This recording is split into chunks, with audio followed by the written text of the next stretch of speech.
Hello guys, சுண்டைக்காய் காரக்குழம்பு எப்படி செய்யுதுன்னு பார்த்துடலாமா? ஒரு பேனில் எண்ணெய் விட்டு 1/2 ஸ்பூன் கடுகு உளுத்தம் பருப்பு சேர்த்துக்கோங்க. 1/2 ஸ்பூன் வெந்தயம் சேர்த்துக்கோங்க. 1/2 ஸ்பூன் ஜீரகம் சேர்த்துக்கோங்க. 1/2 ஸ்பூன் சோம்பு சேர்த்துக்கோங்க. எல்லாம் ஒன்றா பொரிஞ்ச உடனே ஒரு வெங்காயம் நறுக்கி வச்சுருக்கேன், அதையும் சேர்த்துக்கலாம்.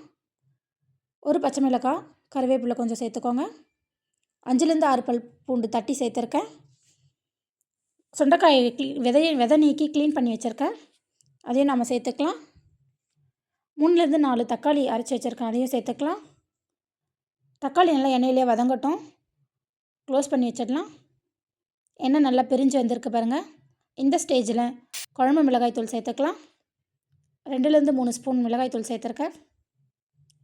நல்லா மிக்ஸ் பண்ணி விட்டு தேவையான அளவு தண்ணி சேர்த்துக்கோங்க. சின்ன நெல்லிக்காய் சைஸில் புளி ஊற வச்சுருக்கேன், அதையும் நம்ம சேர்த்துக்கலாம். குழம்பு ஒரு கொதி வந்த விடனே புளி கரைசல் சேர்த்துக்கோங்க.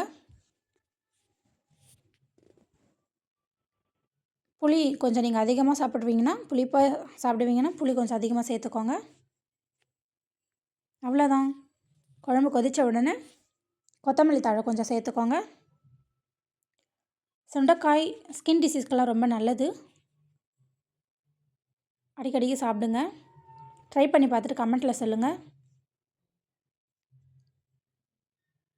பிடிச்சிருந்தால் லைக் பண்ணுங்கள், கமெண்ட் பண்ணுங்கள், ஷேர் பண்ணுங்கள். டாடா பாய். ஊஞ்சல இந்த சந்தேகம் நீ வந்ததால